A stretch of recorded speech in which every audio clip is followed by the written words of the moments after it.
کہ یہ ایک ایکسچینج کے طور پہ بات ہوگی، لیکن ہوا نہیں۔ ہوا یہ کہ باوجود اس کے کہ آگے کچھ امپلیمنٹیشن ہوئی، آگے ایک پلان کو چلایا نہیں گیا جو لگتا تھا، لیکن بھارت کے کمانڈرز نے ایک اچھا کام یہ کیا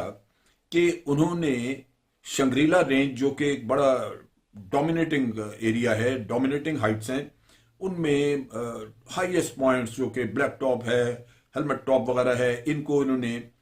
قبضہ کیا، اور اس رینج کے اوپر آ کے تو چائنیز نے ریئیکٹ کیا۔ وہ چائنیز ان کے خلاف ریئیکٹ کرنا چاہ رہے تھے، لیکن بھارت کے جو ٹروپس تھے یہاں پہ ڈپلائڈ، انہوں نے فائرنگ وغیرہ کی، اور چائنا کی وہ جو ریئیکشن تھا چائنا کا وہ ناکام ہوا۔ اب چیز یہ کہ یہاں پہ ایک صورت تھی کہ چائنا ایک وقت تک اس نے بلڈ اپ نہیں کیا ہوا تھا، اور وہ ایک لوور گراؤنڈ پہ تھے جہاں سے وہ آپ کے خلاف ریئیکٹ کرنے میں ان کو دقت تھی، تو بھارت ایک ایسی جگہ پہ تھا جہاں وہ رول ڈاؤن کرتے تو یہ علاقہ کیپچر کر لیتے۔ لیکن یہ بھی ایک ساتھ چیز ذہن میں رکھنی چاہیے کہ یہ جو اپرچونٹیز ہوتی ہیں یہ ٹائم باؤنڈ ہوتی ہیں، دوسری سائڈ پھر اپنا کچھ نہ کچھ ارینجمنٹ کر لیتی ہے۔ نتیجہ یہ کہ چائنیز نے بڑی جلدی پھر اپنا بلڈ اپ کرنا شروع کیا، اور چند دنوں میں اپرچونٹی نکل گئی، اور پھر بھارت کے پاس کوئی خاص ایسی بڑی آپشن نہیں تھی اس علاقے میں کہ وہ چائنا کو مجبور کر سکتے کہ وہ گلوان سائڈ کا علاقہ چھوڑ دے۔ لہذا یہاں پہ باوجود اس کے کہ پروڈومیننٹ پوزیشن تھی، تو چائنیز واپس نہیں لے سکے یہ جگہ۔ خیال یہی تھا کہ وہ شاید سوچتے ہیں کہ اگر یہ لڑکے واپس لینا پڑا تو شاید بڑی جنگ بھی ہوگی، اور اس کے ساتھ ساتھ یہ بھی ہو سکتا ہے کہ نقصان کافی ہو، لہذا چائنیز نے یہاں پہ ریئیکٹ نہیں کیا۔ اب بھارت نے چونکہ اس وقت پہ ٹائم ضائع کر دیا، فائدہ نہیں اٹھایا، تو اب مذاکرات میں، اور پھر خاص طور پہ جو جے شنکر صاحب ایک ایگریمنٹ کر کے آئے، اس کے بعد لگتا یہی تھا کہ بھارت اب ہر لحاظ سے وہ اپرچونٹی کھونے کے بعد ڈس انگیجمنٹ چاہتا ہے۔ اگر چائنیز ڈس انگیجمنٹ پہ مانتے ہیں اور دونوں سائڈ جو ہیں وہ پرامن طریقے سے پیچھے ہٹ جاتی ہیں، اور جنگ کا خطرہ ختم ہو جاتا ہے، کم ہو جاتا ہے، تو پھر اس صورت میں دونوں کی ایک ون ون پوزیشن آ گئی کہ آپ جنگ سے بچ گئے۔ لیکن اس میں بھی میری سوچ یہ کہتی تھی کہ بھارت مطالبہ کرے گا کہ پیچھے ہٹنے کے لیے سارے جہاں جہاں کہیں انکرشنز ہوئی ہیں وہاں سے دونوں سائڈز پیچھے ہٹیں، اور اس میں گلوان ویلی کا علاقہ خاص طور پہ تھا، وہاں چائنا نے تقریباً 1000 مربع کلومیٹر کا علاقہ جو ہے وہ قبضے میں لیا ہوا ہے، لیکن ایسا ہوا نہیں۔ تو بھارت کے، میں سمجھتا ہوں بھارت کے وہ کمانڈر جنہوں نے اس وقت یہ فیصلہ کیا کہ یہ پریمپشن کر کے پروڈومیننٹ ہائٹس کو کیپچر کر لیا جائے تاکہ کم از کم یہاں پہ چائنا کو ایک ڈس ایڈوانٹیج پوزیشن پہ رکھا جائے، تو وہ قابل تعریف ہے، انہوں نے ایک اچھا کام کیا۔ اگر یہ بھی نہ کیا ہوتا تو پھر یہاں پہ بھارت کی پوزیشن اس سیکٹر میں بھی ہو سکتا ہے کہ بہت خراب ہوتی۔ تو میں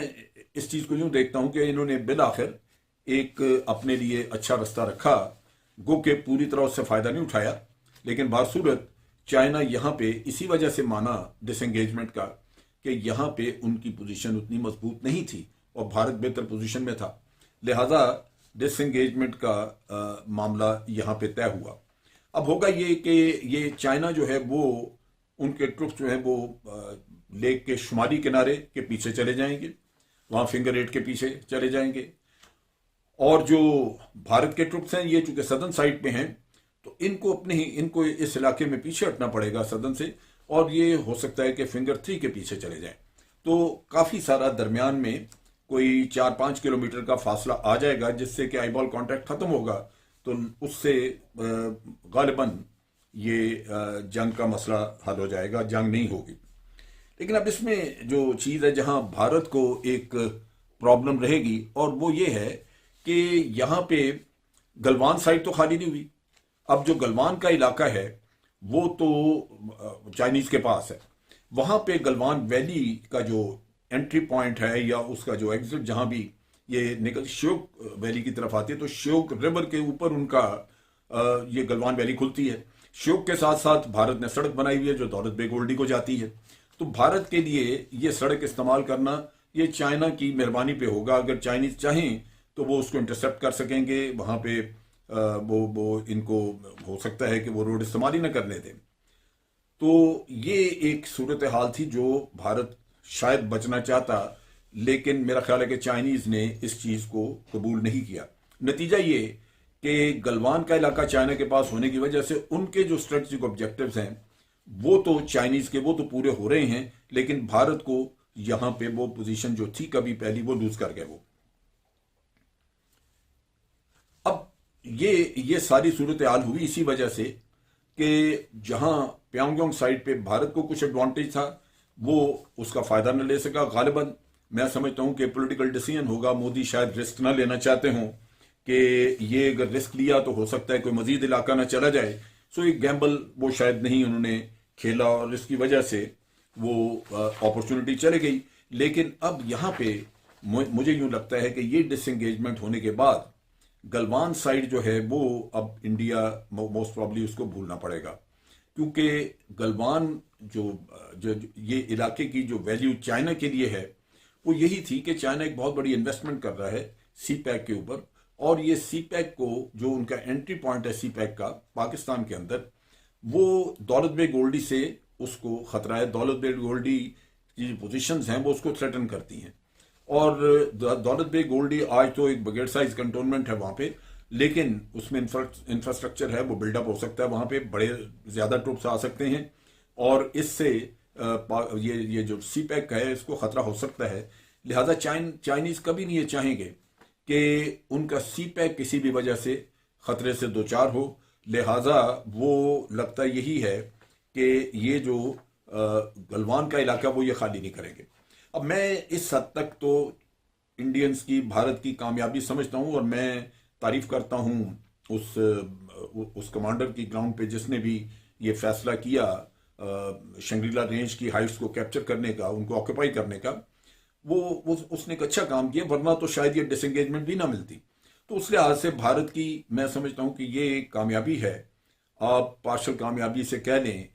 کہ کم از کم ان کے اوپر ایک بوجھ کم آیا کہ ایک سیکٹر سے ڈس انگیجمنٹ ہو گئی اور ٹروپس واپس ہو گئے، پیچھے ہو گئے. نتیجہ یہ ہے کہ آپ کے اوپر ایک بہت بڑا پریشر ختم ہو جاتا ہے. اگر آپ اس پورے فرنٹ کے اوپر ڈپلائڈ رہیں اور جنگ کی کیفیت میں آپ ہوں تو وہ آپ کے لیے ایک بڑی سیریس سچویشن ہو سکتی ہے. لیکن بہر صورت میں سمجھتا ہوں کہ اس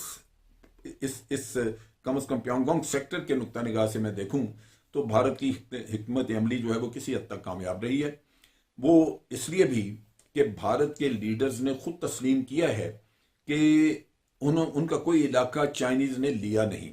جہاں تک میری سمجھ کام کرتی ہے وہ یہ ہے کہ جنرل وی کے سنگھ کی ابھی ایک سٹیٹمنٹ تھی جس میں وہ کہتے رہے کہ ہم انگریشن کرتے نہیں، یعنی انڈیا انگریشن کرتا رہا. اس کا مطلب یہ ہے کہ انڈیا وقتاً فوقتاً کچھ نہ کچھ چائنیز کا علاقہ آگے کیپچر کرتا رہا ہے، اور اگر انہوں نے کوئی علاقہ یہاں پہ چھوڑا بھی ہے، کچھ ان کو دینا بھی پڑا ہے، تو وہ غالباً چائنا کا ہی علاقہ ہے جو انہوں نے واپس کیا ہے. میں اس سے یہی اندازہ کرتا ہوں جو مودی صاحب کی سٹیٹمنٹ تھی یا وی کے سنگھ کی. تو اس لحاظ سے یہ ایک پارشل کامیابی ہے جہاں بھارت کی حکمت عملی نسبتاً کامیاب رہی ہے کہ آپ جنگ سے بچ گئے ہیں، ورنہ تو لڑ کے علاقہ لینا پڑتا ہے جو غالباً اس صورتحال میں بھارت کے لیے بہت بڑا نقصان دہ ہو سکتا تھا. آج کے لیے اتنا ہی. افواج پاکستان زندہ باد، پاکستان پائندہ باد.